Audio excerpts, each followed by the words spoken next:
Alright, so here's the old girl. I just washed it up. It's a little windy outside, so if you can't hear me, forgive me, let me know. Feel free to ask questions later on. And so, yep, 85 Gsl-Se. Pretty clean, I would say. Just note that I'm probably selling the Watanabes today, so it'd be on stock wheels, and I'll show you those in a little bit. But first things first, it's definitely been painted sometime in his life. Not sure when or by who or how long ago, anything like that, but it's pretty decent. I wouldn't say it's a multi-$1,000 job or anything like that, but pretty good. Being that said, cleans up real nice. Moving along here, there's a small dent right there. It's kind of annoying, it'll probably be pulled out. Got APR carbon fiber mirrors. The stock ones were super loose, even with the screws tightened up all the way. Bolts are a little bit rusty. It's kind of annoying. But they clean up with PB Blaster, WD-40, and whatnot. It's tinted about 6 months ago.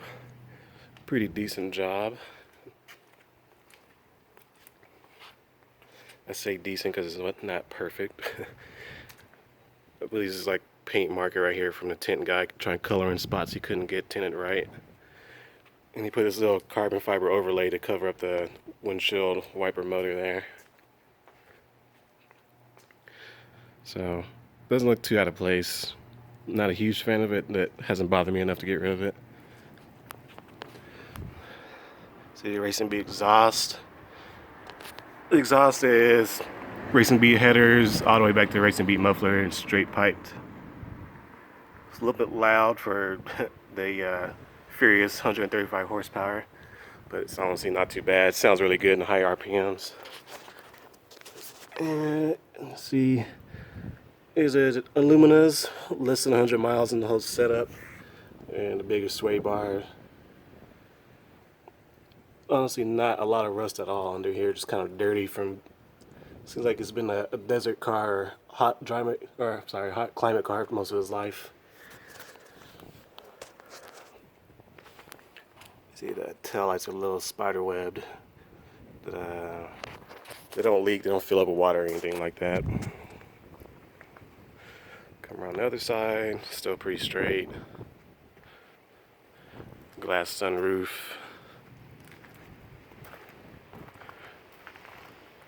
I also have the metal sunroof right there. It's probably better for the hotter months. So go ahead and climb inside real quick. Get this loose change out of the way.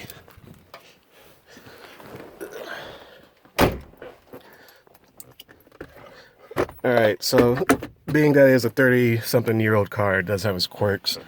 And the two biggest issues I can explain from in here. The first one, at night, the speedometer doesn't light up. It's definitely because of the dimmer switch here.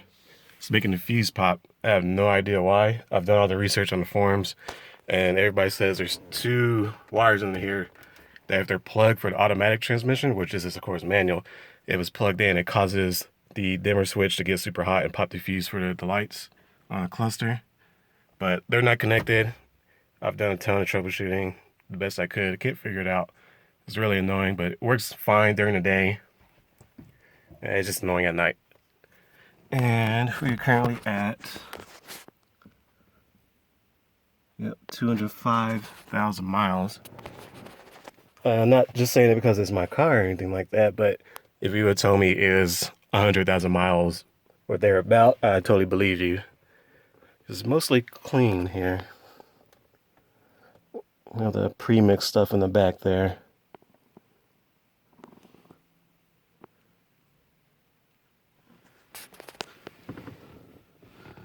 So, yep. The suede personnel wheel here, super nice. I still have the stock wheel, but it's kind of bent. And personally, it's too big. My knees are always hitting against it. This is much better. A little bit plain steering box. It's honestly a lot better than the one the car came with. This is the second one I've had in it. Feels great. The bigger sway bars and springs now. It's seriously a little go-kart. Going here, you see the trim here is cracked. All the Mazda plastic in these things are just super brittle. Radio actually works, clock works, everything lights up right here. Heat works somewhat. It seems to only want to heat up your windshield and your feet, which is better than nothing, I think. It is an air-conditioned car. However, I pulled the AC compressor to change out the steering box, so AC compressor or AC system probably needs to be recharged with Freon. And it should work. I don't see why not. Everything down here, everything's there. Sorry, the bins are there too. I don't have the spare wheel. I was an idiot and left it at my mom's house in Texas. So I don't think it's that big of a deal. Gives you a little bit more storage space back there. Anyways, on to the second biggest issue with the car. It has the typical idle issues that these fuel-injected ones usually have. It doesn't like the cold idle unless you hold down on the pedal for about 10 seconds on full throttle. And I picked this up on the forums. I guess it opens up idle valves in the throttle body area. So it'll idle smooth, but if you don't do that, it'll start right up and it'll die unless you keep the gas pressed down a tiny bit. And until the car warms up, it'll kind of not want to hold its own idle. After it warms up, it's fine. It just idle hunts a little bit. But yeah, it doesn't die out or anything. We'll go and turn accessory power on. So the radio actually does work. However, the antenna does not come up. I don't know if it's because the antenna doesn't get power. Let's turn this off real quick. I don't know if it doesn't get power or if it's not connected. Honestly, I have this Bluetooth cassette that I always use, so it isn't a big deal for me. So everything lights up here. I've had the pedal pressed down for a good 30-40 seconds now, so go ahead and start it up.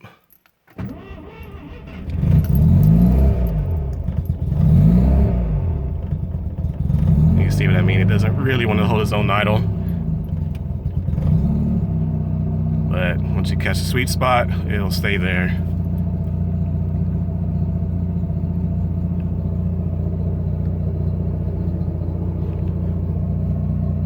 And the windshield washer fluid light stays on. I don't know, it's probably a grounding issue with the wire or something like that. It does have fluid. It's not that big a deal, I don't think. So, I'm going to hop out. Let's take a look at the engine bay.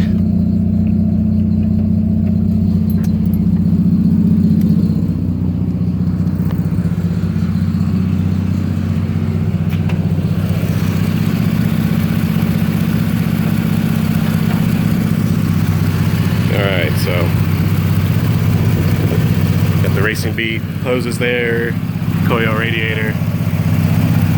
If you look down there, you can see the stainless braided oil cooler lines. Thank God I finally solved the oil leaking issue on this thing, which many had when I first got it. So it's a little bit dirty from leftover oil residue. Try to clean up the best I could. I really don't want to take a power washer to it, to a 30-year-old car, 30-year-old electronics.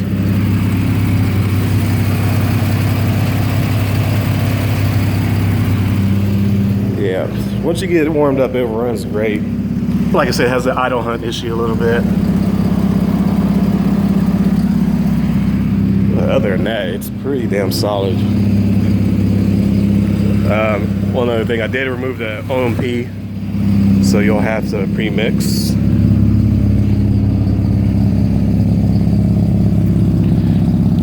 No smoky idle. Gives a small puff of smoke when you first start up, but that's a rotary thing.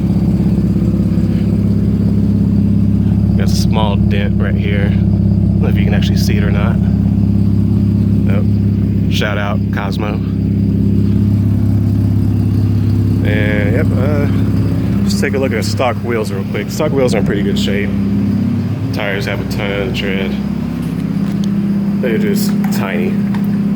Could use a clean.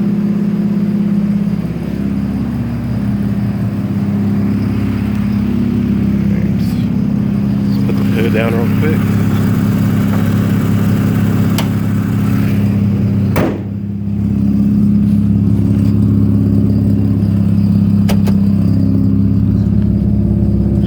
Hatch lock works as it should.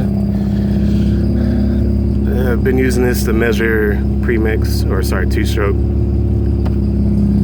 Been using AMSOIL.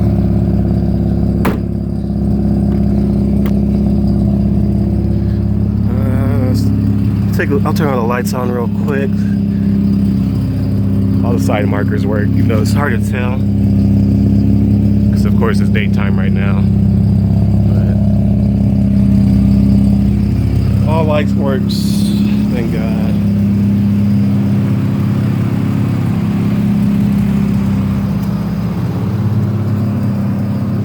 And we have these super sweet LED headlights from Truck Lights, so they're quality. Like I said, it's daytime, so it's kind of hard to tell, but they're at night, these things light up the road extremely well, especially the high beam. High beams are ridiculous. And that's pretty much it. I think that's all I can think of. I'm gonna shut it off. So yeah, that is it.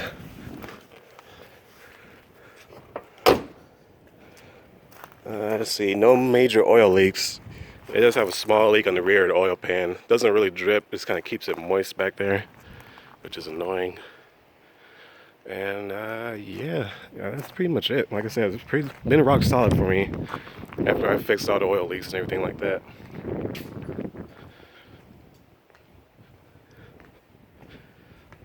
I've been daily driving it since I want to say July or August of last year. Hasn't let me down yet.